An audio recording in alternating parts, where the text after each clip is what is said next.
Good morning সকলোকে। মই ৰাতিপুৱা উঠিলোঁ 8:30-9 বজাতে উঠিলোঁ, দেৰিয়ে হৈ গ'ল মানে ইমান কুঁৱলী 9টা বাজি গৈছে এতিয়া মানে কুঁৱলী শেষেই হোৱা নাই। ময়ো উঠি অকণমান মুখ চুখ ধুই চাহ পানী খাই আহিলোঁ বাটৰ ফালে।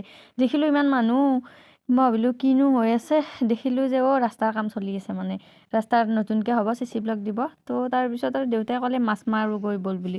মাছ চাছ মাৰি আহিলোঁ, গা পা ধুই উঠিলোঁ। মাছ চাছ মাৰি উঠি তাৰপিছত যি ঠাণ্ডা, মই পিছফালে গ'লোঁ ৰ'দ পোৱাবৰ কাৰণে। তাৰপিছত দেখিলোঁ মানে আমাৰ নতুন মেম্বাৰ দুজন আহিছে, মানে কি ছাগলী পোৱালি দুটা। মায়ে তাকে কিবা কিবি কৰি আছে ছাগলী দুটাৰ লগত। তাৰপিছত ভাত পানী খাই অকণমান শুই উঠি আকৌ লগৰজনী ফোন মাৰিলে যে ৰিলচ বনাওঁ ব'ল আজি এটা।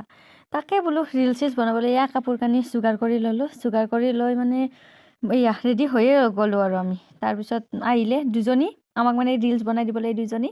এনেকৈ আৰু ৰিলচ বনালোঁ আমি দুয়ো। তাৰপিছত আৰু আজি সিলৈকে এইখিনিয়ে আৰু। বাই।